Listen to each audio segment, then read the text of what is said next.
Hello and welcome to Screen Masters with me, Bav. Me, Fluff. And this week, ladies and gentlemen, I'm afraid even we have been struck by the deadly coronavirus. Sorry. Not in an actual way, not in a literal way. Okay. Like, we're not dying or anything. Okay. But, You sure? well, it's cocked us up though, hasn't it? That's what I'm getting at. Well, So, yeah.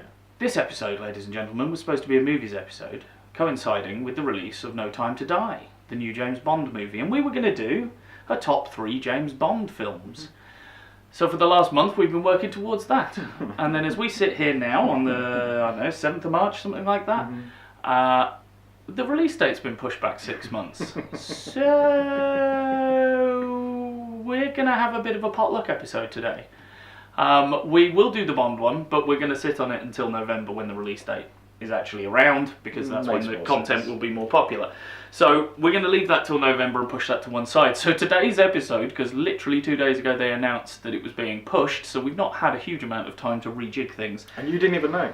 I didn't until you told me, no. So I'd have come up here and done Bond anyway. But so we're going to have a bit of a potluck one. We're going to cover a little bit of news. I've got a couple of questions from the listeners that we'll go through that I've been sitting on for a while for just such an occasion. Perfect. So yes, welcome. Hello. Welcome to this episode. I don't know what I'm going to call this episode at the minute. I'm thinking potluck, why not? Potluck. Potluck. That's what this episode's called. Yeah. Well, that's what you said when we were coming up here. You were like, okay, it's just going to be potluck. Yeah, exactly. Yeah. So we'll do that. But of course, it wouldn't be right for me to start the show without turning to some fantastic words. Sure. Go for it. And this week I think these are particularly relevant. So I turn to the words of Peggy Lee. Peggy Lee. And say, when you put your arms around me, I get a fever that's so hard to bear. You give me fever. Fever. No, in the morning? Nothing to do with the coronavirus. Nothing at all. Nothing at all to do with that. So, before we move on to our topic / non-topic, we'll do the admin stuff. So, hello, if you're listening to us on the podcast, welcome. If you're new, hello. If you're returning, we're sorry, we're still here. If you're on the YouTube, hello. I'll physically wave to you guys if you can see us. You can see our lovely collection of stuff that we've brought for the shelf this time for our recording. Yes. I don't think there's any... There's maybe a little bit of foreshadowing there in the back of my head, but there you go. Yes, if you want to get involved, you can go to the YouTube channel, which is bit.ly/byteback_YT. Go over there, subscribe to the channel, like the videos, comment, whatever you want to do. It all helps. We're trying to push that to the monetization stage at this point. If you'd like to donate more directly and get access to I don't even know what word I was trying to say there. Access to exclusive content not available through the YouTube channel, and freebies, t-shirts, all that sort of stuff, you can go over to bit.ly/byteback Patreon, and you can donate directly there with tiers at $7, $9 and $15, I think it is. That's absolutely always right. Always getting time. This right. We're always damn right. good at this stuff. Yeah. And remember, the byte is spelt as a computer byte, not a food byte. I love how like 2 months ago you were like, I'm not going to keep saying this, and yet you continually do. Yeah, because then I realised I'd redone all the links as Byte Back YT and Byte Back Patreon, so I still needed to explain it anyway. I can't stop. Sure. It's me. And obviously all of this information is permanently pinned at the top of the Facebook page, which is facebook.com/The Screen Masters. We post up there when the new episodes are releasing. I may start doing some polls and things on there for future content and stuff. So yeah, go over there, like the page. You'll get notified when things are going on and what we're doing, and any live streams we might be doing, as the channel did at the end of February. I think that's everything. Have I missed anything? No. Facebook, Patreon, YouTube. I think we're all right. So let's do some news and some general chit chat then. Sure. And then we'll go to a couple of listener questions. What have you been watching? So obviously, I've watched 1 or 2 Bond films. Yes, well, but there's no point in talking about that really at this point, is there? Let's So not do that took up a little bit of time. But no, there's a number of other things. I guarantee you I've watched more than you have. You what, sorry? I guarantee you I've watched more than you have. Yeah, but you're a huge Bond fan, whereas Well, I'm I like... borrowed my dad's entire... I bought him the DVD collection of Roger Moore ones, because Roger Moore's his favourite. So I borrowed that back off him. Oh, I had some fun going through those, I really did. Oh, okay. But we'll save that till November. We'll save that till November. Only another 6 months, kids. That's it. Don't blame us. 6 Blame months. Yeah. coronavirus or MGM. I'm not sure. Whoever you want. That's just the No one else seems to have cancelled anything, did they? Which I find a bit weird. Not yet, but the thing is that I was having discussions with people at work about this, and they were like, "Why would they do this? Money. Money is the killer thing." That's what I said to. Anybody even the sniff that they won't go to the cinema because of they don't want to contract the virus and things like this. Every event, everywhere. Well, this is it. I mean, I'm sure today they said, elderly people stay indoors soon and all this. So they don't want to lose money because they know they'll lose a shit ton of it. They've already lost $50 million just by pushing it back 6 months. So. And the Chinese market will be massive as well, and you aren't going to get the Chinese market at the minute. No. It's like because Black Widow is the beginning of May, isn't it? Yes. I wonder whether because that's the key time. At the moment that's they're saying the start of blockbuster season, isn't it? At the moment they're saying no, but anyway. That's what I find interesting. They've gone so early with it and just gone right. Let's shove it back. Yeah, preempting it, or maybe they weren't happy with how things are. Well, that's my wonder. Is there something in the background? It's an excuse. Yeah, but anyway, machinations we're not aware of. On to what I've been watching. So I finally got round to watching Jumanji: The Next Level. Oh, I haven't seen that one yet. Yes, so I can't talk about that. You keep No, by all means, talk fine. about it. The reason is that the good lady teacher wants to watch that one as well. Fair play. And she wanted to get involved in some of the Bonds. So we've been watching the Bonds. I'll try not to say too much with spoilers. Very much enjoyed it. I actually think I enjoyed this more than I did the first one. That's interesting. I don't know whether it's because The Rock is doing a great Danny DeVito impression. Nice. I mean, obviously, I love Danny DeVito. Who doesn't? Especially because of playing Frank Reynolds in. I wonder what show he's in. Yeah, I wonder if he's in Always Sunny, and he's hilarious as shit. Even Kevin Hart, who I'm not going to say I rate as a great actor, does a very convincing Danny Glover. Yeah. He genuinely does. He genuinely does. I was like, you know what, you two are playing quite well. Karen Gillan, I will actually say, at times feels like the centre. Oh, really? Because, without giving too much away, her character remains the same. The person she is in the real world becomes the same avatar that she was previously. Right, okay. Which isn't necessarily the case for other people. Yeah. So because she's like, I'm still the character that I was, I'm more comfortable in who I am. And so, she feels a little bit more front and centre in some of the aspects. And I think that's great because she's surrounded by this massive number of male casts. Cast members. I can't remember the actress's name. Aquafina. Sorry, thank you. She does appear in it a little bit later, and she's a great addition to it as well. Very comedic chops in her as well. She does this great Danny DeVito as well, which I would say is fantastic. I really enjoyed this. I think that they're clearly leading to a third and final one. I think that's the inevitability. That was my worry because. I think it was Kermo's review when he was talking about this and the Welcome to the Jungle, the first sort of sequel remake that they did. Is like you got away with it the first time, and then you've gotten away with it the second time. Just stop. Don't risk it. Let's not try again. Let's just say I think they've already put the wheels in motion. I'm sure they have. There. So I just worry that that's going to be the one that breaks the straw that breaks the camel's back. But you know what? Considering the quality of some of the films that I've been watching recently as a result of Oscar season, as we discussed last time, Knives Out, Jojo Rabbit, and various other things were just really good. I haven't sat down and kind of watched a Hollywood blockbuster film like this for a little while, so it was a pleasant palate cleanser. Yeah, absolutely. It's a brain off. Yeah. Brain off. I'm not expecting amazing storytelling. Yeah. I just want to be entertained. That's it. Sometimes if you put one of these on, maybe half an hour in, you're like, actually, I'm not down for this. I'll watch the whole thing back to front. So, for me, that's a good sign as well. But I've really enjoyed it. Much more than the first one, I think. Interesting. I thoroughly enjoyed the first one. So, I really enjoyed it. I think that's the thing. Sometimes when you're like, we're back in here and there's a familiarity with certain elements of it. This is a sequel that does the original justice. That's good. It's good.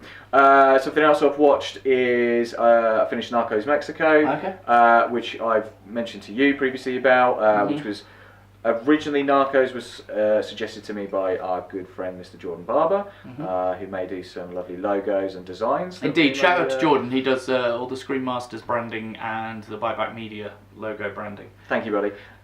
So he put me onto Narcos many, many years ago, and I've been following that for a good few years. Narcos Mexico was just the latest in the kind of series.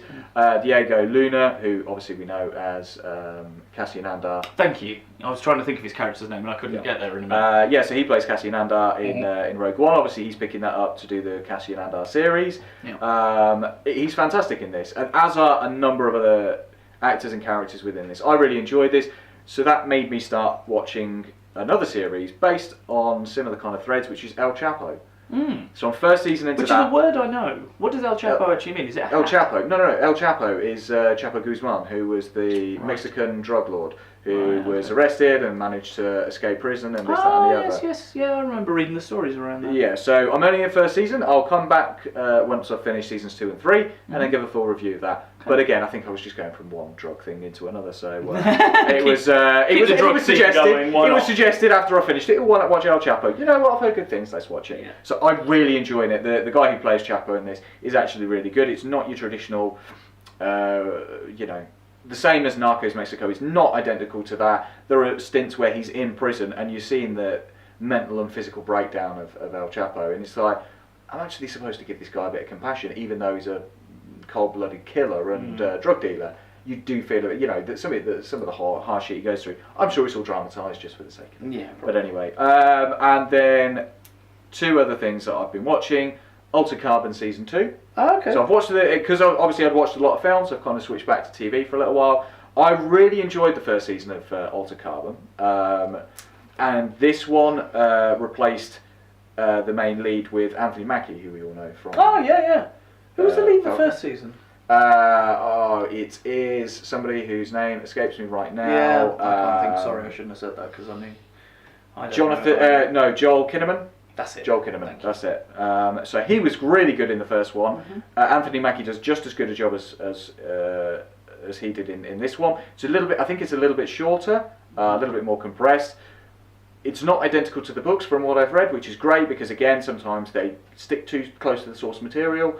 Sometimes they get it wrong. We've also got the actress who played Misty Knight from Luke Cage. She's in there as well. She's fantastic. It's a really enjoyable sci-fi series. Nice. Again, we've talked about sci-fi series not always necessarily being great in this day and age. I know that there was a one with Katie Sackhoff a little while ago, which was, I couldn't even get through the first episode. It was just fucking hogwash. I tried. It was hogwash. Absolute hogwash. I just felt like it was... It felt so much like an amalgamation of interesting ideas from other things. Yeah. And they kind of smushed it all together because it's like, oh, well, this is popular in sci-fi and that's popular in sci-fi and this is popular in sci-fi. Yeah. Let's try and smush it all together. And it just didn't work for me, I don't think. No. I wasn't on the hook. The first episode hook just didn't get me, so... So yeah, again, if you're a sci-fi fan, I do encourage you to watch it because I really enjoyed it. I think it's going to get picked up for season 3. I do think it's going to get picked up for season 3. Again, the rest of the supporting cast in there is really, really good. There's a guy, unfortunately I didn't jot the actor's name down, who plays a character called Poe. He's kind of one of the few characters that actually remains from the first series. He's an AI, and he's fantastic because he shows the breakdown of an AI's kind of build and personality, because he's been surviving for hundreds of years and stuff. Really interesting dynamic on that, so that was good. And the final thing, again, throwing back to a previous episode that we've done, which was the DC animated one, is Superman Red Son. I haven't had a chance for that yet. I'm so looking forward to that. So, again, those who don't know... I want to say Jason Isaacs is the voice as well of Superman in it. I want to say yes, actually. I do want to say yes. I think you are correct. I mentioned Mark Kermode because I listened to his and Simon Mayo's podcast just for the guys, for everyone at home. That's why I reference him from time to time. And they're big fans of Jason Isaacs, and I have a feeling that when this was knocking about, they made a joke about him being Superman. Yeah. I'm sure I saw him in the cast listing at the beginning. I probably couldn't remember which character, but yes, it sounds like he probably does. Cool. So for those who don't know, Superman Red Son is essentially the story of Superman. However, instead of landing in Kansas in America, he ends up landing in Stalingrad in the Soviet Union. And so what would happen if Superman was essentially raised in the Soviet era, not the US. He obviously becomes, friendly with Stalin and various other things, and it's a completely different story. Not entirely true to the graphic novel that I've read a number of years ago. Not entirely true to that. There are some deviations, which again is sometimes necessary for this, but thoroughly enjoyed. Again, throwing back to the DC animated stuff, this probably would have been in my top 5. No joke. Yeah, I wouldn't. That wouldn't shock me, because as long as they do, I mean, the comic. They seem to get better. The graphic novel's incredible. Yeah. So as long as you do it. Well, follow the graphic novel or stay fairly close. They seem to get better and better, unless we're talking about Batman Hush, which was shit. Yeah, that was awful. But again, why didn't it work? It didn't work because you changed what already worked. Yeah. Because you wanted to be different. Yeah, they didn't want it. Oh, okay, it's identical. But anyway, Anyway, well, how about yourself? You've been watching? Well, a couple of bits. Since we last discussed, I did say I probably wouldn't mention it on podcast, but as we've got no actual topic for today, I will mention it. Me and the children went to see the Sonic movie since we last recorded. Yeah. I've seen a lot of articles saying like that's the best video game film ever. And I know you're a huge Resident Evil fan. No. Okay. Right, let's clarify. Okay. I love Resident Evil. Yeah. I think pretty much every single one of them is a car crash. Yeah. But I love them for that aspect. Okay. I think they're highly entertaining bollocks. You know, if I want to turn my brain off and fall asleep watching something, or just want something on in the background. The idea of having a bunch of zombies screaming and shouting, and you're like, yeah, I'll fall asleep. Because soothing sounds of zombies ripping people's heads off. How I get what you're saying. But it's not necessarily what's on the screen, is it? It's the tension that's created, and because you never feel a sense of impending doom or tension from the film itself, because it's actually not very good, you're not on the edge of your seat while the zombies are running towards you. So it's just a bit, I would never ever try and claim they are the best video game movies, because I know they're objectively not very good films. There's even one, the last time I watched them through, because every now and then I just watch all 7 of them back to back. There is, I mean, that's like taking Tim Burton creating roles for Helena Bonham Carter to a whole new level. Like he created, Paul W.S. Anderson created an entire film franchise for his wife, just so that she could be the star of something. You see, if I thought you'd ever watch them, I would love to do a deep dive episode on those films, because there is some fucking brilliant stuff in there, and particularly like I've listened to because I covered some of them in the in my dissertation. I looked at some of those films and I watched the director's commentaries. And it's literally just Paul W.S. Anderson going, yeah, well, I really like the walled city idea from Escape from New York, so I thought I'd do that. And I think this is the second one, because they walled Raccoon City off. So there's a bit where he says that. And then they have to rescue a girl whose dad is on the outside of the wall, who's Jared Harris, and his daughter is on the inside. And when you see this girl and stuff, he starts talking, oh yeah, well, I love aliens. And I really like Newt and the dynamic that Newt brings to it, so I thought I'd do that. And then there's like a plane crash at the end, and he's going, yeah, you know the crash in Pitch Black at the beginning when they're crashing onto the planet? I loved the way that was shot, so I thought I'd do that. It's like, you're not even homaging shit, are you? You're just copying it because you've got no ideas of your own. Fuck's sake. Although I will be fair to him, there is one Event Horizon. I'll let him. Yeah, you've always had a soft spot. I love Event Horizon. Yeah. I still think to this day it's an underrated sci-fi movie. I think there's a lot of stuff that's come out in the last couple of years that owe a hell of a debt to Event Horizon. Well, let's face it. The way that they reboot and redo everything else, it's surely going to be on the slate at some point. Oh, I don't want it. I love Lawrence Fishburne and Sam Neill is fucking brilliant in that film. He's so good. But you know why it's good? It's because Paul W.S. Anderson didn't write the fucker. He just directed it. And he's a half-sharp director. He just is shit at writing movies, even ones that he puts his own wife in. Where did this point start? How did we get... Oh, video game movies. So, I know... because I intend to see Sonic, so you haven't even talked about Sonic. Yeah, I know. So I intend at some point... Well, you mentioned Resident Evil. So I intend at some point to do a video game episode. Okay. Top 3 video game... Sure. Based movies, and I know what's my top straight away. Street Fighter. Oh God, it's going to be an interesting episode, isn't it? Yes, the one that Raul Julia did for his kids, and that Jean-Claude Van Damme was Super off Mario his face for Super Mario. Yes, Super with Mario. Bob Hoskins. Yes, that absolutely gets it. That's brilliant. Oh my God. Bullshit. Anyway, Sonic is all right. Okay. Sonic is fairly entertaining, unoffensive, trash, I would describe it as. Okay, yeah. I mean, it's not a particularly I did enjoy it. I came out and I enjoyed it. I think Jim Carrey is channeling Jim Carrey of the 90s, that I love. You know, The Mask, Ace Ventura, that sort of slightly over the top, but not too far. There are a couple of sequences where you can go, oh, you've gone a bit too far there. But on most of it, he's playing it pretty well, and it works quite nicely. My biggest issue with it is there's a particular product placement in it for Olive Garden that is just absolutely shoehorned in and just right in your face. Like, hey, Olive Garden, Olive Garden, Olive Garden. Like, I get, but it's the only product placement that is that offensively in your face. And I'm just, part of the cynic in me, knowing what happened around Sonic, because obviously they released a trailer, everyone went nuts, because God knows what they've done to Sonic, trying to make him look human. Yeah, he's a fucking hedgehog. Yeah, the CGI was. It was a terrible idea. I mean, for what they were trying to do, I get it, but why make him try and look like a human? It's just creepy as fuck. So I wonder, because obviously then they delayed it 6 months and went back to the VFX studio and went, right, do something else. I wonder whether they had to, you know, then go out and go, right, we need to pay for this. Sure. Get a bit of product. Let's go, Olive Garden, come back in. Because everything else is sort of in the background or peripheral stuff that doesn't get in your face too much. You know, people happen to be drinking cans of Coke or Pepsi or whatever it might be, you know. But this one is so in your face and written in to dialogue scenes and stuff and like plot points, not plot points, but like, you know, key points in scenes are suddenly interrupted by Olive Garden product placement. Okay. And people going, oh yeah, you've got to try their unlimited bowl of, you know, their unlimited pasta bowl's great. Well, we obviously don't have an Olive Garden, it's like, so... Well, this is my other thought then. Why pick Olive Garden? When you know that's not going to translate worldwide. True. But then again, I suppose if Olive Garden went, yes, we'll give you 15 million for this, and they went, oh, that's the 15 million we need to pay the VFX house to get this done in 6 months. Precisely. Then they'll have accepted it. But I did think, like, only Americans are going to get this, I think. I don't know. Comments, go for it. I don't know. Are there Olive Gardens around the world elsewhere? I don't know. But certainly we don't have them in this country.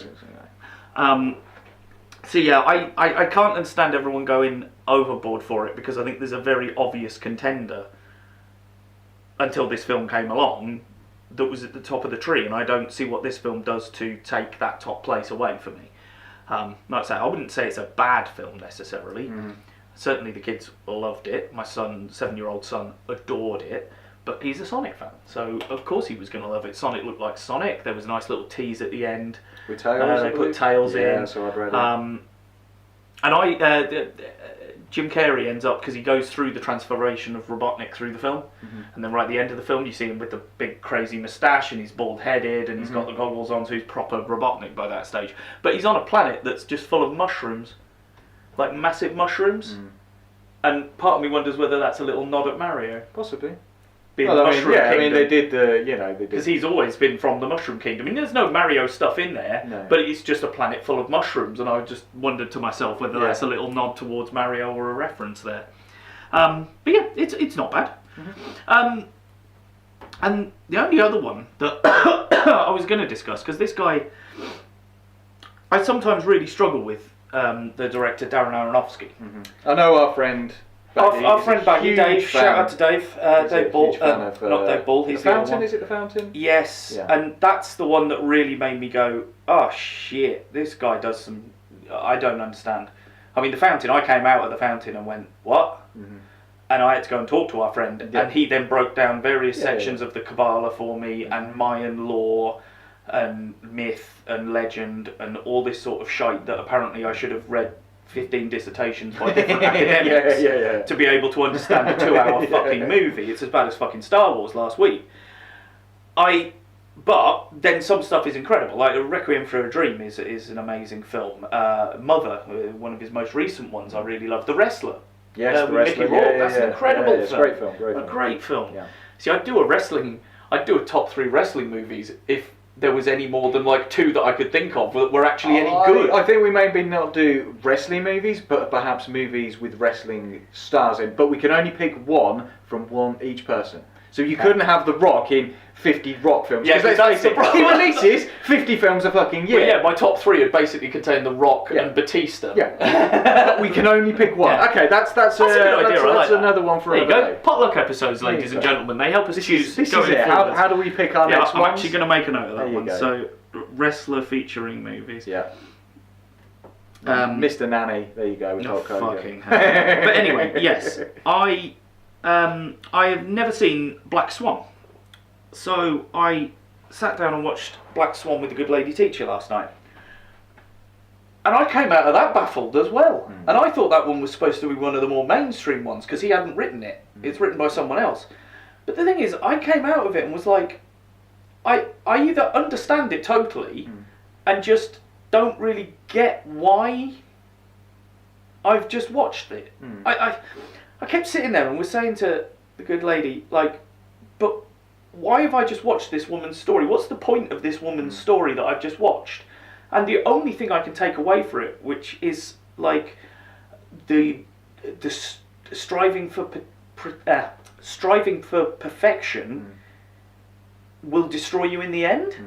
That's about the only thing I can get out of it. It's not a happy tale. Oh no, not at all. I was pretty miserable throughout watching most of it. Yeah. It's not one of those films you come out going, oh, I feel uplifted, I feel a little skip in my step. I was like, fucking hell, I'm a bit depressed. Yeah, it's massively depressing. And again, the good lady teacher turned to me halfway through and was like, it's a bit dark, isn't it? Yeah. I was like, I did warn you. It said psychological thriller or horror or something at the front. I was like, I did warn you. Don't get me wrong. Great performances. Oh yeah, fantastic, absolutely fantastic. Depressing as shit. I would assume that it looks like certainly Mila Kunis and Natalie Portman are doing their own ballet even at points. Which, if they are, particularly Natalie Portman, the amount of shots of her on the very ends of her toes and stuff. It looks like her because it's panning up from her leg and then panning back down. It could just be clever editing, I suppose, but they're the kind of actresses that you'd have thought with a director who probably wants it to look genuine. Well, yeah, I mean, so I'm more inclined to think that they will have done it properly and they'll have learned to ballet dance. At this moment, I don't think either of them particularly does many films, so it's probably one of those ones that they trained for and did, and it's. But yeah, it was. I can't decide whether it was too. Whether I've got it, whether I get it, and I'm just a bit disappointed that that's what the point was in the end, or whether I've missed something massively because I haven't read the Kabbalah in the last 20 years. You know who you need to speak with. I shall talk to him later if he downloads Atlas today. So yeah, that's the only ones I was going to mention really. Well, perhaps we'll touch on it on our next pod, but I'll ask now beforehand. Yep. Did you catch up with Picard? I'm going to say yes.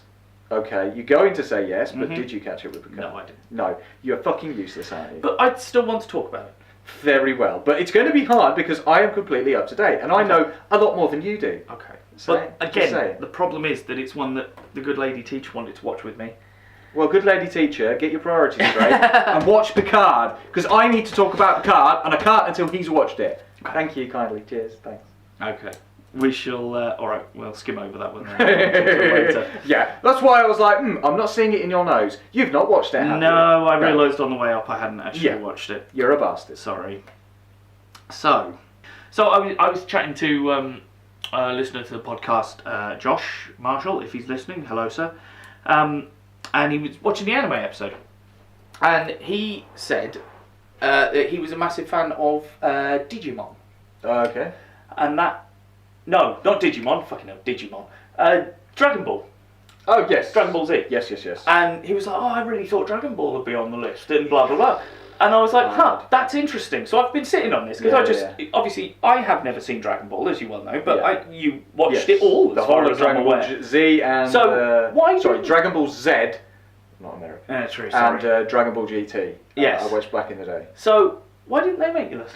There's a good reason for that. One is that Dragon Ball Z is immensely huge. There are not a couple of episodes, there's not a couple of seasons, there are hundreds and hundreds of episodes. As much as I enjoyed it, I could not, for the life of me, remember half of what happened and stuff like that. No, don't get me wrong, the animation was great, the stories were great, and when I watched it way back when, it was fantastic. But the problem is, when you have several hundred episodes, you've got a one-up against most other kind of series, because they're 12 episodes long or 24 episodes long. So, you know, like Log Horizon, okay, I fitted two lots of 24 episodes. Okay, that's fine. That doesn't even probably cover a quarter of Dragon Ball Z. That, to me, although it was great, there are a lot of filler episodes. And that's the problem with a series like that. Great, yes. But a lot of filler? Hell yes. There are some great sequences in there, fight sequences. I know we played the game and stuff like that. Oh, yeah. Which one was that? That was like a... Was that on the GameCube back in the day or something stupid like that? Possibly. PS2, PS3, that sort of time? I think it was PS3. Yeah. And that was great, and the games are great, and the characters are great, but the problem is that there's so much there, there's so much filler, and again, watching Dragon Ball, it's a bit more dated, wasn't the easiest thing. Yeah. Dragon Ball Z was great, but again, so long. I mean, you could put that on. There's hundreds and hundreds of episodes. It would take you weeks to get through it. I didn't have weeks to go through. Of course we didn't. Yeah. So it's not to put anything against it. It is a truly fantastic series. I know they've done another one recently, but again, I haven't had a chance to watch it because I know there's so many of them out there. The other issue that I have with it is the continuity. Because they did the series, they also released standalone films because it was such a huge franchise it was at the time, in Japan. Huge franchise. So there are movies and there is the TV series. The movies don't necessarily line up in canon with the TV series. Right. And that for me is a bit of an issue. You can't have, okay, well we've got these characters and this story and it's essentially the same except this isn't in canon with this. That doesn't work for me. That doesn't always necessarily work for me. Great series, great animation, great stories, but there's too much there and too much filler for me. Still very enjoyable, but that's the reason why. Okay, interesting. I just thought I'd ask the question because I don't, like I say, I don't know enough about it. I only know the games that we played and stuff, and I know the character Goku and Saiyan. And that's it. Again, sort of know the stuff that it gave birth to, but I've never watched everything we've said before about our pods and about what we talk about and what we like is subjective. That was enjoyable for me. I haven't seen Dragon Ball for a very long time. If I watched it now, I might find a new appreciation. But at the same time, there's so much new stuff on a regular basis. Our good friend Baggy has watched the series finally and told me that there's more series that I didn't realise. It's a new anime that's up on Netflix called How to Pick Up Girls in a Dungeon.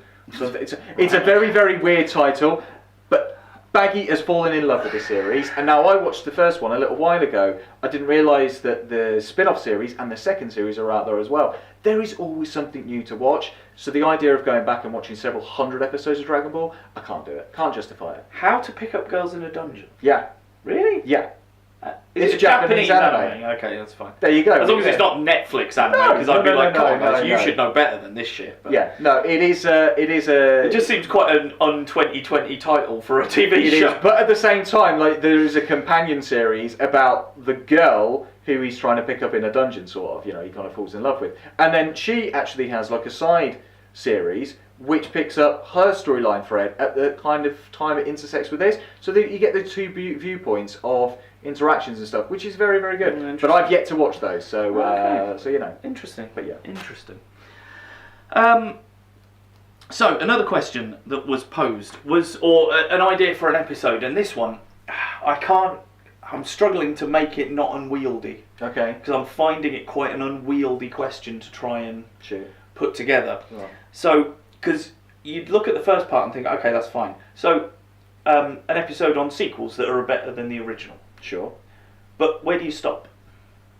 Because we now have multi-film franchises. Well, this is it. Do you say the sequel? So you've got the original film, then you've got the next film after. You don't decide what about episodes every 3 and 4 and 5? You don't what if 5 is better than 1? No. That's franchise. I think that's different. There's a sequel and then there's a franchise. Okay, what franchise? What's the best movie in a franchise, kind of a deal? Okay, that's one. And then what sequel is better than the original? Okay, so the problem is the answer to the sequels question was usually Aliens. Sure, but you can't count Aliens then because there's 5 Aliens films, so it's a franchise. No. As in, like, so if you had Alien and then Aliens, well, Aliens is better than Alien. But you could also then go, well, okay, we'll encompass the whole franchise. Like, you could turn around and go, no, you're right. Fast and Furious 2. Well, Fast and Furious is better than Fast and Furious 2. Absolutely. But I really love Fast and Furious 5. Yeah, that's it. But again, that's in the franchise. But again, as we'll discuss at some point, so it sequel, isn't the same film. A direct sequel, which I would say is the next film. And the thing is, Aliens would work, thinking about it, because as we've discussed before, go back and find the episode, the two-parter. The best Aliens film is Aliens. Mm-hmm. So it does work all the way across. It's the best. It is a better sequel. The sequel is better than the original, but at the same time, it is the best film within the franchise anyway. Iron Man 1. Iron Man 2. No. Let's not talk about Iron Man 2. Let's just focus on how great Iron Man 1 was. And Iron Man 3 doesn't beat it either. Iron Man 3 doesn't beat it, but also, it's not a direct sequel, so we don't need to talk about it. Winter Soldier is a sequel better than and is better than the original. Yeah. But I don't think you can include, because I love Civil War, but I don't feel like I can include that as a sequel to Winter Soldier, because it isn't a sequel to Winter Soldier, it's a sequel to Age of Ultron. Age of Ultron, yeah. When they sort of referred to it as Avengers 2.5. This is where it all, in the end. You know, and that's where I keep getting lost with it, is like, oh god, this rabbit hole's insane. Yeah. Like, where does it end? There you go, Jumanji. Next Level is better than Jumanji for me. Welcome to the Jungle for me. And is Welcome to the Jungle better than Jumanji? But that's it.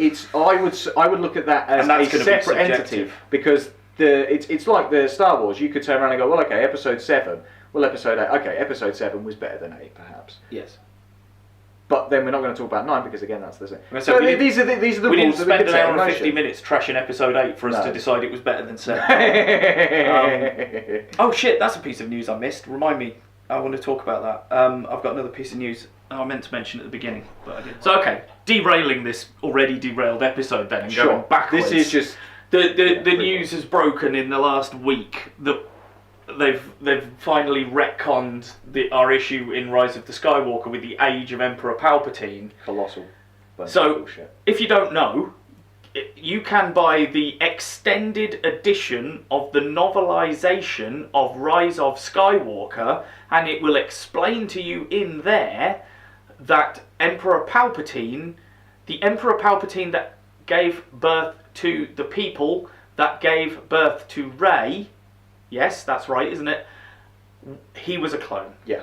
He was a Palpatine clone, and not even a very good one. A rejected clone. Because he was then terminated shortly afterwards, and then the clone Palpatine that we see in the final sequence, because yes, the clone, the Palpatine you see at the end, he's a clone, not a zombie. Not reanimated fucking zombie, he's a clone. So now the question is then, why does he look so fucking decrepit if he's a fresh fucking clone? Yeah. You've tried to correct a problem, and you've created another one, you fucking moron. Yes. Not only that, just cut your fucking losses. Not only that, but they've also turned around and gone, oh yeah, Palpatine was Grey's grandfather. No, he wasn't. He was her father. It was the clone that had sex with this woman that then gave birth to Rey. Yeah.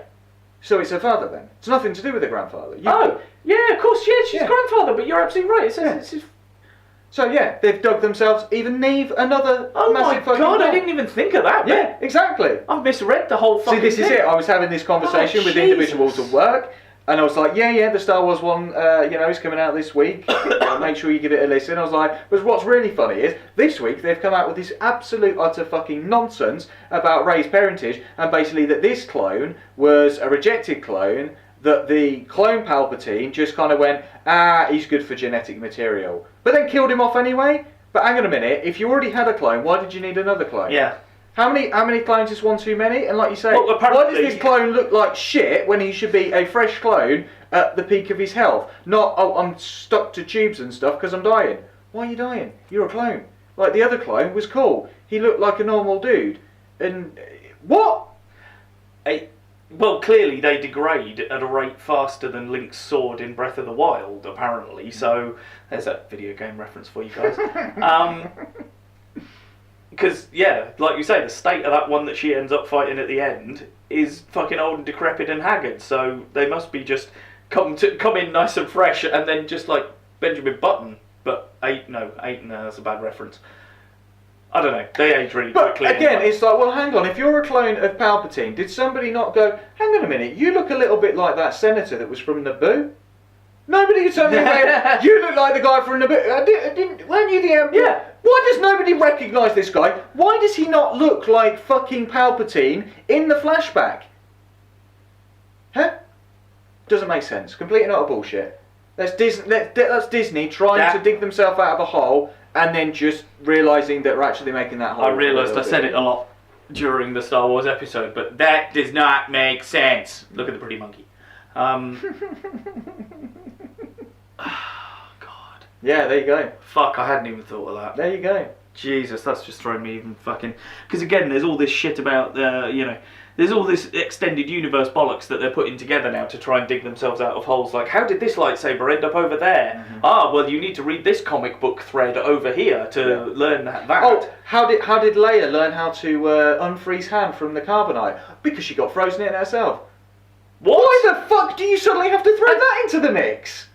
When did anyone ask that question? Yeah, I know. I never wondered how she knew. Yeah. There was a fucking control panel on the side. She pushed some fucking buttons and he came out. Yeah. Guess what? You could just probably look it up online and go, this is the Star Wars Wikipedia. Oh, that's how you unfreeze somebody in carbonite. You're in a pretty, advanced area, all these bells and whistles and stuff. It's just a lot. Here's a question that springs to mind. Do you think we were easier on films back in the day, though? For plot holes? Perhaps so, because no one ever asked the question of how did Leia know which buttons to push on that thing we just accept it. Yeah, we were a lot more accepting. Nowadays, you will ask that question and go, yes, but how did you know that? Mm-hmm. Now, there's degrees for me. I have never wondered how Leia knew what buttons to push to let him out of the carbonite. Yeah. I have never wondered where the dangly dice in the Millennium Falcon actually came from. Mm-hmm. Not of interest to me. I do, when some of the plot holes we picked up in episode 9 or episode 8, they're genuine plot holes that there's no way of explaining, like the whole spaceship chase and why couldn't they go in front and turn around and all that shit. You can't explain your way out of that bollocks. Yeah. It's just, you haven't considered it in the first place. And again, maybe it's that thing of, as I said on the last one, is it sometimes you can be getting dragged along by the film, and if it's entertaining you and pulling you along, you're not seeing all this crap because you're going with it. And when they give you those, if it's not engaging you, all you've got the opportunity to do there is sit and think about what you've seen if you're not engaged in what's currently going on. And then you do start picking the holes in it. Yeah, I think it's a level of expectation on certain films as well. Like, certainly. People would look at, Star Wars films, Marvel films as well, and they would try to pick the holes out of it, especially Endgame, for example, because of the time, the time jump element and things like that. People are like, what about this and what about this and what about this? Well, hang on a minute. They're actually answering this, and this. They're doing a Loki series to answer that question. Steve did this to answer that question. So they're trying to. They set stuff up, didn't they? Yeah, exactly. But they also the Russo brothers are very smart and know. You know what? We're smarks and we've been smarks for our entire life. Smark is a smart mark, by the way, because it's a wrestling term for people who know that wrestling isn't real. No, it's a choreographed sport, but still watch it and suspend their disbelief to try and enjoy the show. Yeah. But they're aware of the political machinations and what goes on in the background. Exactly, yeah. And it's the same in that respect. They built these massive films together going A to B to B, and they always said that, they actually said that Steve was always going to go back. That was already in their kind of timeline and things like that. So they had plot holes which people kind of picked up on, but they answered themselves. But I think the problem, as we discussed with the Star Wars films in the last one, was that these were plot holes which never got answered, were never going to be answered, and we're never going to get any answers. Now, the difference is Disney's literally trying to shoehorn in answers to appease the fans. Whereas if you just accept it at face value, you're just going to go, oh, okay, we're not going to find out the answer to that. You don't have to give an answer for every fucking question. You just don't. You just go, that's how it is. Yeah. Okay, that's fine. But when you start shoehorning in every answer, that's when it becomes a problem. And unfortunately, with the Star Wars universe, because we've now got the comic books, the TV shows, the movies, etc., all canonized together, that makes things that little bit harder. As I say, there is going to be a point when we look at the next series of The Mandalorian with a Darksaber. People nobody's suddenly going, Where'd that come from? How did he go from here to here? And well, yeah, because they've introduced something and we assume they're going to tell us. Exactly, and that's the thing. At the moment, we're making allowances. But if in the next series they don't, that'll be when everybody's going, oh, come on, where's the plot? Oh, it's the plot hole. And so that's it. At the moment, we're making allowances with episodes 8 and with episodes 9. There were plot holes. We were at the end of that little saga. And I think we had to have answers. There is a difference. It's the basic difference with TV and film. Mm-hmm. If you're doing a film, you've got 2.5 hours to try and get everything in that you need to tell me. And if you don't manage it in that time, well, that's not my problem. You should have put it in there if I needed to know it. Mm-hmm. Just going back to Endgame very slightly, just in the interest of fairness, because we do pick them apart, I do believe there's one plot hole in Endgame that I always thought from the end of it and couldn't figure out, and I believe they went on to explain it outside of the film. In I don't know whether it was in media or in a book or whatever, or whether it was just in an interview that they were asked about it, and they went, oh yeah, well he does this and this and this. It's the Cap thing at the end, because when Cap went back to return the stones, he should have created another string universe and gone off a different one, yet somehow he manages to return to their universe as an older man, having experienced a full life. And that doesn't make any sense to me, because they'd established that if you go back in time, you create a new string, you can't come back to the same place. Well, this is it. It's the... if he, for example, he goes back in time, he wants to marry Peggy, so he marries Peggy, has his Peggy life. That is a separate string to the string he came off. He can't go back to the other string. But again, this goes into the whole idea of, and hopefully we'll pick up on like time travel films and stuff like that in the future, where we talk about creating an alternative timeline or actual causality.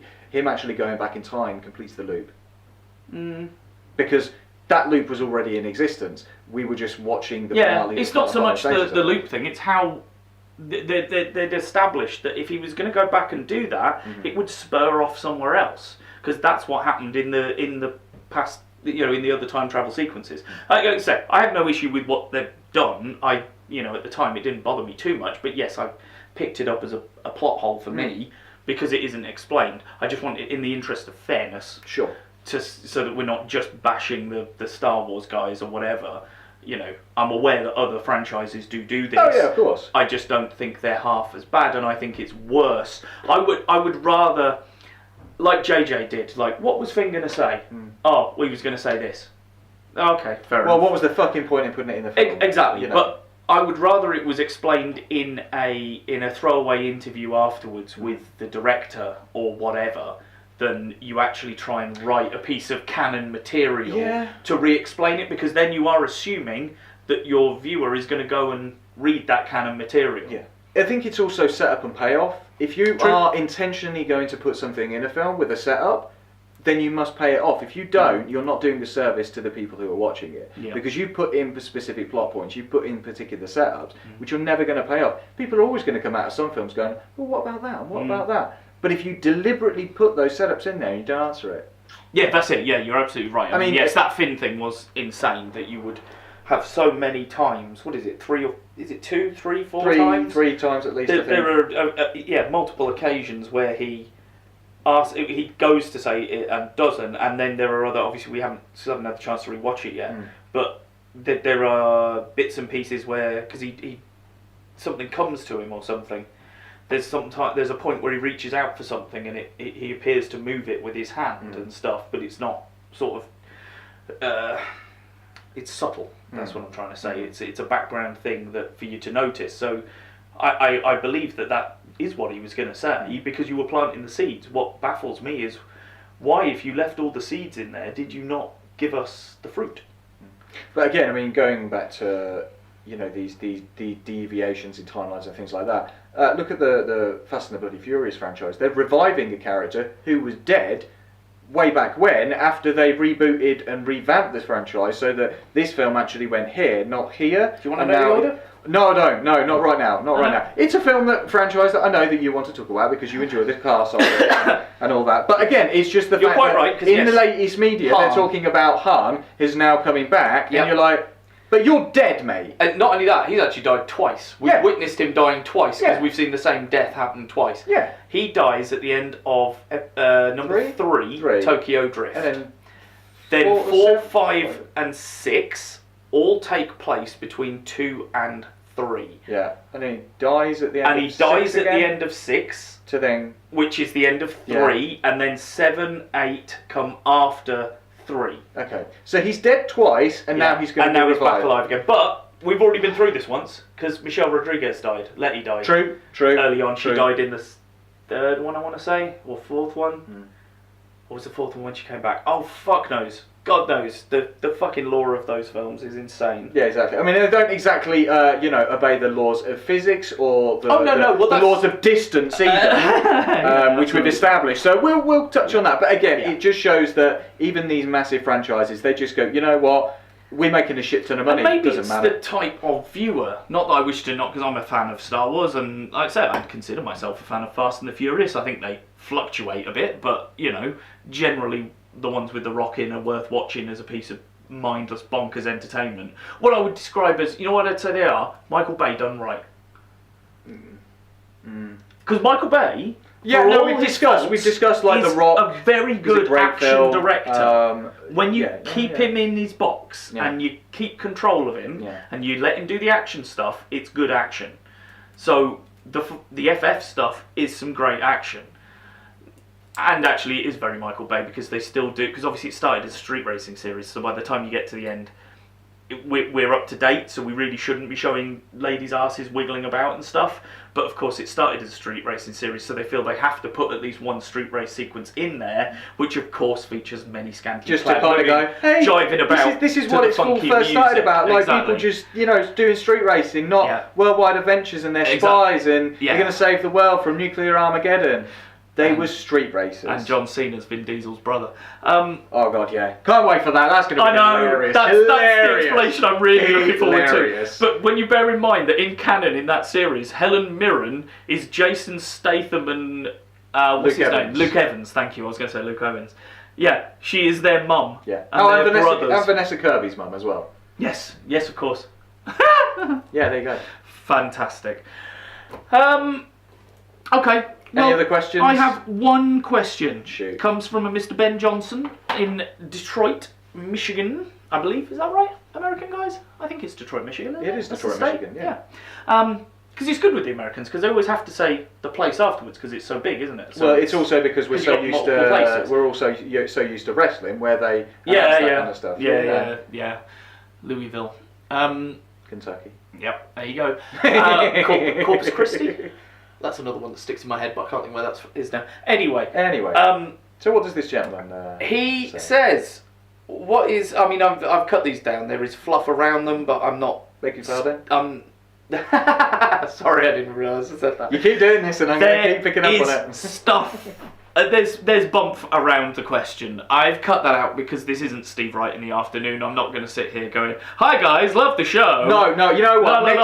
Next time this gentleman really well. Blah blah blah. Sends blah, blah. you a message. You read the full thing out. We want to give our listeners and viewers their service. Okay. Well, I apologise. I also apologise to the fella who suggested the sequels, threequels. I will, because we'll be recording another episode after this, so I will look up your name in between time and credit you next show. Apologies. Well, my phone's in airplane mode, so I don't want to fire it up because it will muck up the microphone. Anyway, yes, Mr. Ben Johnson from Detroit, Michigan, essentially asks, what is the worst movie you've ever seen? I figured this one we could kill 10 minutes having a chat about. Yeah, sure. Because I think, to start with, I'd say I'd split the question in two. Okay. Because I intend to do this one day. This will be an episode. I think we've talked about the but I won't do it on your worst movie ever, because that would be too much of a. I don't like totally negative episodes, as you know. I know. Sorry out there, all you people who are listening for a rant. If you are, you should know by now that isn't we will give the occasional rant if we're passionate about something, but we are not.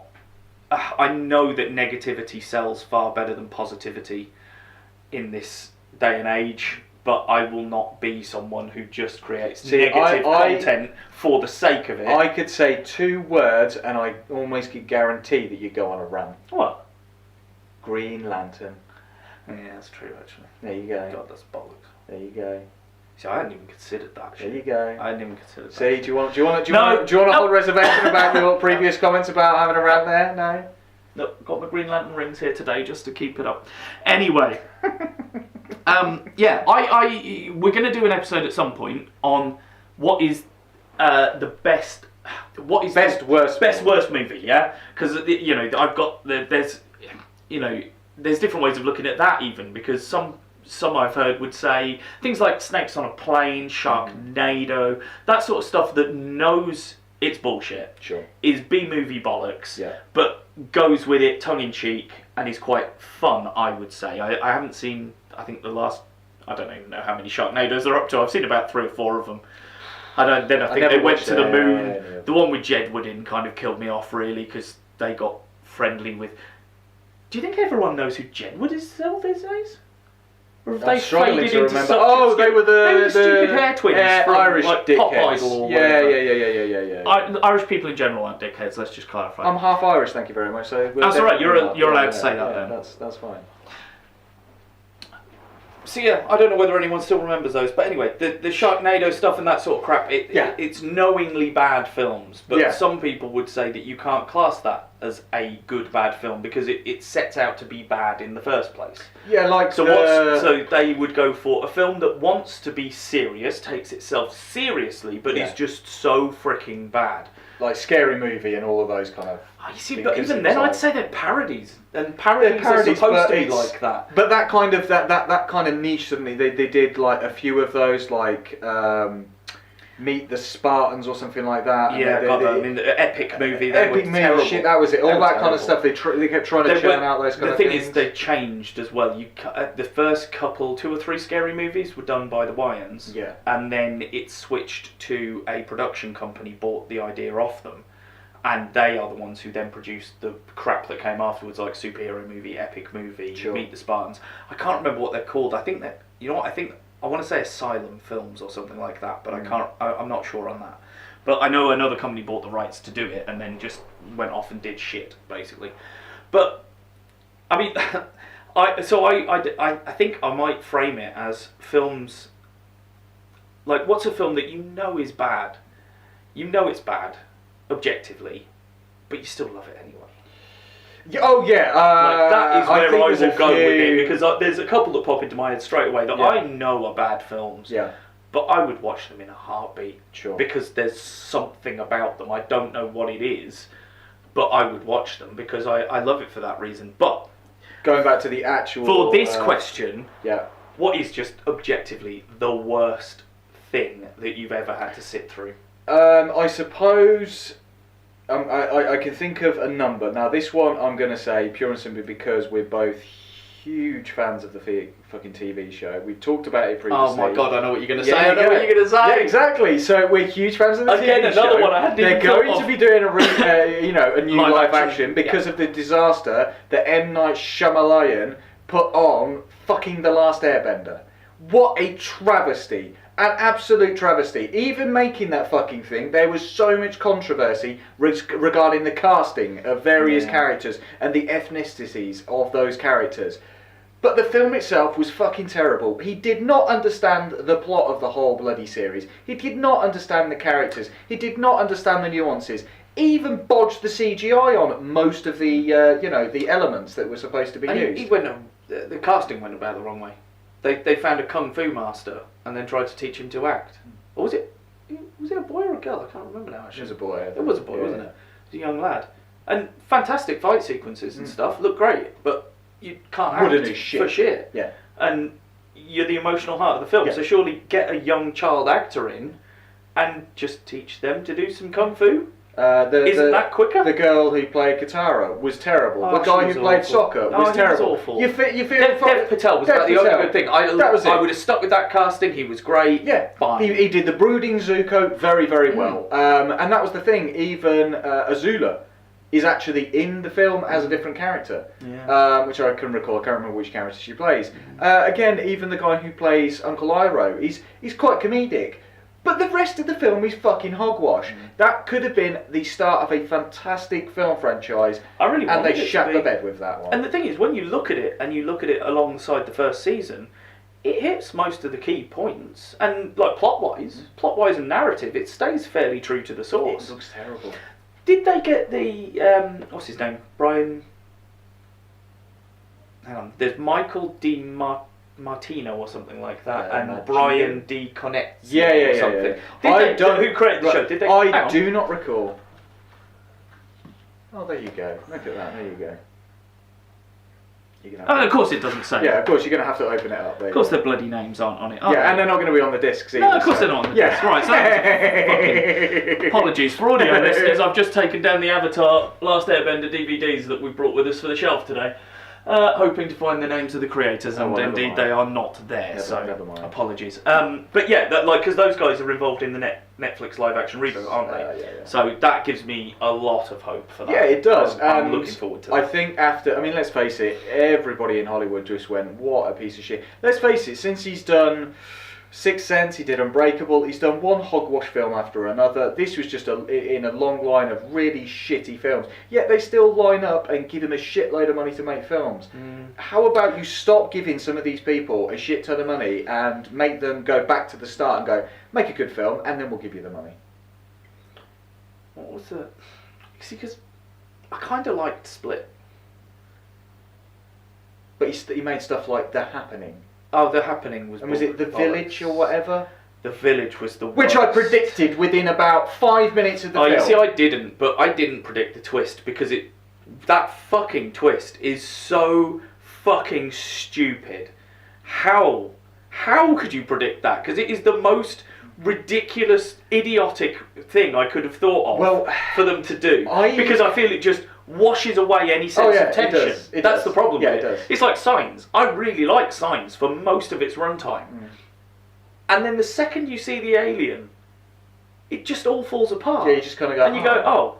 And I realised I wasn't sitting on the edge of my seat anymore, and I wasn't tense anymore, and I wasn't wondering what was in the long grass and shit. I remember way back when I was at uni, and I was watching Saw. The first time I'd watched Saw, I was watching it with two friends with uni, and they were watching it, and I completely ruined the fucking thing by going, that guy's so alive. What? Yeah, that guy, he's... You fucker. And and they were like, oh, shut the fuck up. And he then pops up from the ground and they're like, oh, would you stop fucking ruining films for us? I was like, I'm sorry, I haven't watched it, I just guessed. And yeah, I'm terrible at ruining films. It was like, I think, it was either Dave Baggy or our friend Gary Keller when we used to watch 24 at uni. One of them was never allowed to say anything because we'd get about two or three, like the 3 or 4 of us, whoever wanted to watch it, would all gather together to watch it. Yeah. Because Christ, back in those days, here you go, guys. This will take you back a bit. So I used to have to download it on Kazaa. Yeah. Or Views, I might have been using, or Azurius as it was back then. Download it and burn it to as disc. a VCD onto disc, so that I could play it in my DVD player for everyone through the big telly. So we used to do that once a week when it came on, and yeah, it was one of the two of them. I can't remember which one now, but they just had to keep their mouth shut. It was probably Baggy, to be fair, because like 2 or 3 episodes in, they'd go, oh, but that's that, and this and that, and that, and that, and that, and you go, oh, shut the fuck up, and then we'd watch the next 20 episodes and go, oh, you twat, you fucking ruined it 3 episodes in. Yeah. So yeah, that's my worst. That's a film. good one. How about yourself? Well, I think the worst, like still to this day, and shout out to Dave Ball because I went to see it with him and some of our friends when we were at middle school. I still think the thing that has pained me the most to sit and watch was Mortal Kombat Annihilation. Oh God. Oh God, that film's awful, awful, and I will never forget that because we watched it at the Odeon back home. And there used to be a Burger King down the road. Yes, they did. Where the pizza is. Yes, they did, yeah. And we walked from the cinema down to the Burger King, and for the entire walk, Dave Ball was just ranting about how fucking bollocks the film had been. And it was so fucking bad. So bad. And I remember around the time as well, we saw a film called Fallen, Denzel Washington. And I can't remember anyone else in it, but like it's about like a fallen angel, and there's Rolling Stones lyrics that recur in it. And I remember we watched that as a group of lads as well, and everyone thought it was shit. And then I watched it about 5 years later and was like, I was just being a dickhead kid on this day. This film's really good, actually. Sure. It's really weird when you do that sort of thing. However, I went back to Mortal Kombat Annihilation. I watched the first 15 minutes and then I put it off in disgust because I thought, my God, this is fucking awful. Yeah. You're quite right, Green Lantern. The problem is Green Lantern, right? You're not going to go and rent that. I'm not, and that's the problem. That's what tells me that I don't care enough. Yeah. I don't care enough. It's so bad. It's wrong in so many ways. And it's funny, again, watching this Bond stuff. See, now you've said that, I can think of yet another one, actually, off the top of my head. I've watched all this Bond stuff, and GoldenEye and Casino Royale are both directed by Martin Campbell. He did the first Pierce Brosnan, and he did the first Daniel Craig. Well, there was one better than the other, for sure. Yeah. November. Because I don't want to get into that. Foreshadowing. But he directed Green Lantern, which is why when Green Lantern was being done, I was like, okay, you've got a bit of confidence. You've got a good director in. Okay. They got, a safe pair of hands at least. Sure. All right. Well, if we're going to suddenly talk about Green Lantern, go on then. I've got to mention now. It was bad, but it wasn't like, oh, I really, really hate this film. I was just like, I'm very disappointed, which was Man of Steel. But from Man of Steel came a truly abysmal hunk of fucking shit that was Batman versus Superman. BVS. What a fucking bag of crap that was. Yeah, man. Yeah. Terrible acting, except for and this is the thing, the only reason that I probably didn't put it that high up in my brain there was because there are those snippets with Ben Affleck as Batman, and you go, oh man, that's pretty badass. Yeah. He's absolutely badass. There's one really awesome sequence where he's fighting loads of people top and of stuff. the building and he's it's brilliant. It's visceral, it feels gritty. And then probably less than 5 minutes later, we get a view of Doomsday. And then I just shat the bed with that because that was just Doomsday is terrible. Yeah. That was just terrible. He looked worse than he did in Smallville, and he looked shit in Smallville. Again, we talk about the plot holes. Suddenly Wonder Woman's there, and it's like, oh, is she with you? No, I thought she was with you. You have no qualms about some woman just suddenly jumping into the middle of a fight. So what the fuck? Oh, I'm gonna just let you know that my mum's name is your mum's name. Okay, let's stop fighting. Let's bond over our mum's first names. Oh god. No, you're quite right. God. And you know what gets me? There's a couple of things here actually. Wonder Woman, because if you again, let's take them as assume that they're good for a minute, and that we actually follow along and we're watching what's going on. That film is no one knows who she is, right? Mm-hmm. And they find there's that one picture of her from back in the 1920s or whatever with Steve Trevor, right? Okay. The sequel is about to come out over this year, isn't it? Yeah. And that's based in 1984. Yeah. And it doesn't look like she's keeping a particularly low profile. Yeah.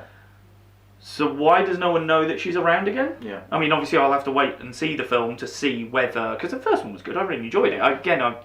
It's the bad guy that lets it down every time because they go too far with it. We also know that Chris Pine is in the next one, but she's also pining for Chris Pine in Wonder Woman because he's died. Yeah. Yeah, if the next film is set in the 80s, which is after 60 the years first later, one, roughly. but before like Batman, Superman, and Justice League, why is she still pining for a guy who's died like almost 100 years ago when apparently he was alive 20 or so? I'm so confused. It's going to be interesting to see how they work that out. Sure. And then the other thing is, like, I don't know anyone that likes BVS Dodge. It's shit. Like, it's objectively a shit film. And it astonishes me that still, what are we, 2 years after the release of Justice League? We must be cracking on for 2 years after the release now. And people are still going on about the Snyder Cut. I don't give a fuck about the Snyder Cut. And he's still like, oh yeah, I need to shoot this for it, and I need to shoot that for once a month he's like, oh, I'm going to do this, and I'm going to do it. Snyder, guess what? Nobody liked your stuff in the first place. Nobody's going to like your cut of this. Joss Whedon was brought in to try and tidy stuff up. Sorry, Joss, you made a shit film. Or you tidied up a shit film. Well, this is it. You look at that film, and I feel you can see Joss. You can see when Joss is doing it, and when it's not Joss. Mm-hmm. And Joss's way of making that film does not fit with Zack Snyder's way of making that film. So that's why it's such a disjointed fucking mess. Yep. Again, as I did with JJ, if I was going to come to the aid of Joss, I'd say, yeah, what else could you do? You haven't got time to rewrite an entire script. You've got, 70% was shot and done and in the can, and they sort of gave him a budget to fuck about with 20-30% of it. So you do what you can, surely, and you know you need to introduce some pathos and humanity into it, So that's where you get the Joss sequences cut in between the family that are stuck in the house in the middle of the battle, because he's trying to humanise the whole thing. Whereas we know Schneider isn't interested in humanising anything. He likes to treat them as gods and put them on pedestals, and we are the, do they ever worry about collateral damage or any of that sort of shit? Well, I think we know based on previous films. Exactly. No, they don't give a fuck about collateral damage. So, whereas, Marvel realised that was something they were going to have to worry about. So, again, you look at things, the Avengers, I do feel they were looking at the human cost in Avengers, the first one, but I know everyone was like, oh no, you're just trashing this and trashing that, and people must be dying. So then in Age of Ultron, they make sure they get all the people off the island first, and show that happening, but it didn't feel shoehorned. It felt natural and like part of the action, and they were writing other bits around it. So that's fine. Do that then. Part of me just wants them to go, all right, Joss, all right, Zach, here's the money. Do what you want to do. We'll release it. If it doesn't make back the fucking money we've given you, it's coming out of your fucking pocket, mate. Because I guarantee you, they would be giving him a bill for damn near the amount of money that they gave him. There can only be a few fucking dickhead fanboys out there who have deified this man in their heads. I mean, don't be wrong, I think he's a decent director when you put him on the right project. Yeah, we've seen 300, for example. Yeah. Perfect for him. Massively over the top. All style, no substance. Correct. And that is exactly what that film needs to be. Because, again, let's face it, Frank Miller is, I think as a comic book artist, he was always more style rather than substance. Although, having said that, the Dark Knight stuff does contain a good bit of substance and subtext and some interesting points. But certainly stuff like the 300 was just supposed to be a bit blood and guts and, a bit of an entertaining romp. And fuck, it is. It's incredible. And like I say, when you put him on that, but then you take that flair to something like, as I've said before, Watchmen, which is very substance and not a lot of style, and deliberately so, because it doesn't want to be stylish and flashy. And what did he do? He made it stylish and flashy, which is why, although I don't mind that film particularly, I think it's a bit long, but of course it was going to be, and I don't. The end changing is a bit funny for me because I kind of like the ending as it was, but fair enough. Likewise. But yeah, the slow-mo action sequences and stuff where everyone's looking really cool and like Night Owl's doing some awesome stuff. And you're like, well, he's Night Owl. He shouldn't look like that. No. And it just jars for me, because it is that style over substance thing. And if you put him on a project that requires that, it's fine. Yeah. But I mean, Justice League, he's trying to put substance in there, but he just doesn't get it, I don't think. And I don't know whether he understands how to actually get through to human beings on a human level. And this is it. I mean, like you say, they've done the whole hashtag release the Snyder Cut. I reckon there should be a hashtag fuck the Snyder Cut. That's all I say. Because most recently they bought, because they've been flying planes over places with the hashtag on the back. Someone bought some electronic billboards at a football game, I believe it was, at like a Man U football game or something. And it just, hashtag release the Snyder Cut was going around the telly boards around the edge. Okay, well, if everybody donates to our Patreon and gives us the money, we will do a hashtag that says fuck the Snyder Cut. Yeah.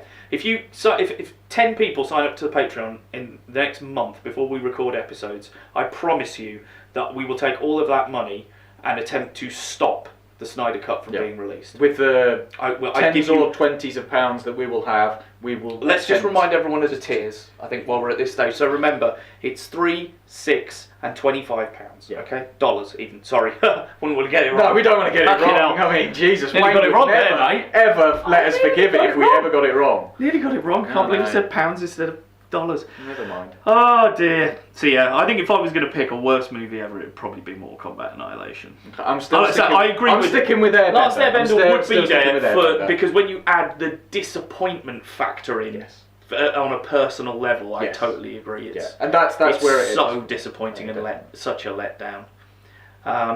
But yeah, I think we'll leave it at that then.